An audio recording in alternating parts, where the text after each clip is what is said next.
शेतकऱ्यांचा यावर्षीचा खरीप अतिवृष्टीमुळे अक्षरशः वाया गेलाय आणि यामुळे सैरभैर झालेल्या शेतकऱ्यांच्या इच्छा आकांक्षा पूर्णतः या रबी हंगामावर अवलंबून आहेत। आता रबी हंगामातील शेतकऱ्यांचं मुख्य पीक असलेला हरभराही हाती आलाय। मात्र शेतकऱ्यांची आर्थिक भिस्त अवलंबून असलेला हरभरा आता मातीमोल भावानं व्यापाऱ्यांकडून खरेदी केला जातोय। हरभऱ्याला असलेला प्रति क्विंटल 5875 या हमी भावापेक्षाही कमी भाव शेतकऱ्यांना सध्या मिळतोय।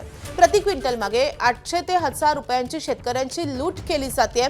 कर्जमाफी देणाऱ्या सरकारच्या व्यवस्थेकडून हरभरा उत्पादक शेतकऱ्यांच्या लुटीचा आढावा घेतलेला आहे आमच्या प्रतिनिधींनी।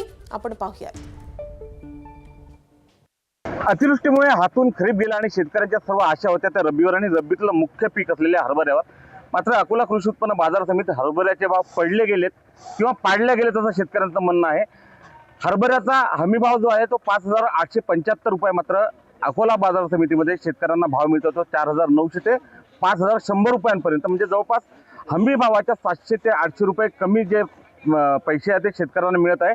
आणि हमी भावाशिवाय खरेदी केली तर संबंधितांवर गुन्हे दाखल होतात असा एक कायदा महाराष्ट्रात आहे। मात्र तो कायदा कसा धाब्यावर बसवला जातो हे प्रत्येकदा दिसतं आणि मात्र सरकार काही करत नाही आणि शेतकरी हतबल होतो। आणि हा पैसा जो आहे शेतकऱ्यांना हवा असतो, त्यांचे बरेचसे कामं असतात, आता उन्हाळ्याचे कामं जे आहे शेतीचे ते करण्यासाठी शेतकऱ्यांना पैसा हवा आहे, मात्र त्यासाठी त्यांच्याकडे पैसा नाही आणि त्यांना नकळतपणे आणि इच्छा नसताना आपला हरभरा विकावा लागतो आणि हरभरा आहे तो मातीमोल भावात शेतकऱ्यांना विकावा लागतो। त्यामुळे मायबाप सरकारने शेतकऱ्यांना किमान त्यांचा हमी भाव जो आहे तो हक्काचा हमी भाव मिळवून देण्यासाठी प्रयत्न करावेत अशीच अपेक्षा हे शेतकरी व्यक्त करतायत। उमेश अरुणे, एबीपी माझा, अकोला। अकोला बाजार समितीत आलेल्या या शेतकऱ्यांना हरभऱ्याचं पीक तरी आपली मदत करेल अशी भाबडी आशा होती। मात्र बाजारात सध्या हरभऱ्याच्या पडलेल्या भावामुळे त्यांची स्वप्न पार मातीमोल झाली आहेत। त्यांना त्यांचा हरभरा 4800 तर 5100 अशा मातीमोल भावानं विकावा लागतोय। क्विंटल मागे 800 ते 1000 रुपयांचा तोटा सहन करण्यापलीकडे या शेतकऱ्यांच्या हाती काहीही राहिलेलं नाहीये। अडचणीत असलेला शेतकरी वाटेल ते भाव मार्केटमध्ये असला त्या भावाने माल विकून मोकळा होतो, कारण त्याला विकास लागते, काही अडचण असते शेतकऱ्याची। मग आज MSCचे भाव 5800 काही रुपये आहेत आणि बाजारात प्रत्यक्षात त्याला 5000 ते 51-52 भाव मिळून राहिले। याच्यामध्ये शेतकऱ्याचं नुकसान आहे। आमची शासनाकडे एक विनंती आहे की शासनानं ज्यावेळी हंगाम चालू होतो ते 15 दिवस अगोदर नोंदणी चालू करायला पाहिजे। तूर असो, हरभरा असो, सोयाबीन असो, प्रत्येक गोष्टीची नोंदणी 15 दिवस माल निघायच्या अगोदर चालू करायला पाहिजे, म्हणजे या गरीब शेतकऱ्याला त्याचा फायदा होईल। नाफेडचं खरेदीचं प्रमाण हे फक्त 5% असते। 95% लोक गरीब शेतकरी हा अल्प उधारकच आहे आता सर्वसाधारण, आणि तो बाजारातच माल विकतो।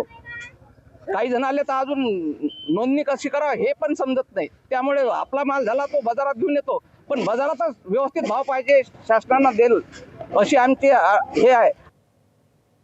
राज्यातल्या प्रत्येक बाजार समितीत हरभरा उत्पादक शेतकऱ्यांची अशीच सर्रासपणे लूट सुरू आहे। राज्यात हमी भावापेक्षा कमी भावानं शेतमाल खरेदी केल्यास खरेदी करणाऱ्यावर फौजदारी कारवाई करण्याचा कायदा आहे।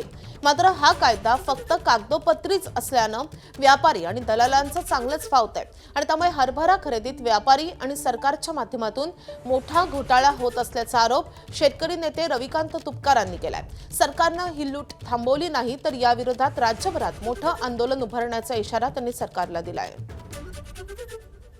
व्यापाऱ्यांचं चांगभलं करण्यासाठी शेतकऱ्यांचा माल रिजेक्ट करायचा, त्यात कुठल्या ना कुठल्या त्रुटी काढायच्या आणि व्यापाऱ्यांचं मात्र भलं करायचं, असं सरकारी खरेदीमध्ये सध्या मोठ्या प्रमाणामध्ये सुरू आहे।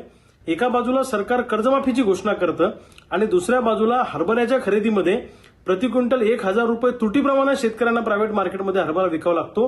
हे दोन विरोधाभास आहेत, लक्षात ठेवा। त्यामुळे या खरेदीची चौकशी झाली पाहिजे। या खरेदीमध्ये प्रचंड मोठ्या प्रमाणामध्ये घोटाळा आहे, याची कठोर चौकशी झाली पाहिजे अशी आमची मागणी आहे।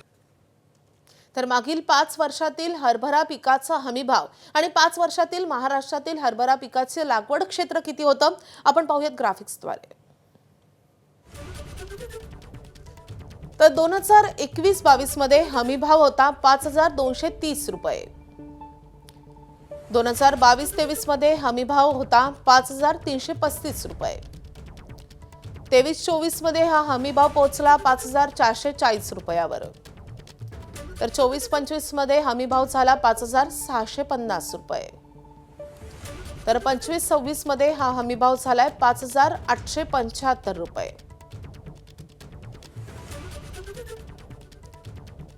तर 2021-22 मध्ये लागवड क्षेत्र होतं 26.5 लाख हेक्टर. 22-23 मध्ये हे लागवड क्षेत्र वाढलं आणि ते झालं 29.6 लाख हेक्टर. 23-24 मध्ये लागवड क्षेत्र झालं 25 ते 26 लाख हेक्टर. यामध्ये घट झाल्याचं पाहायला मिळालं.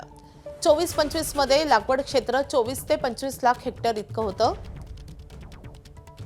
तर 25-26 मध्ये हे लागवड क्षेत्र अंदाजे 29 लाख हेक्टर आहे. एबीपी माझा, उघडा डोळे बघा नीट.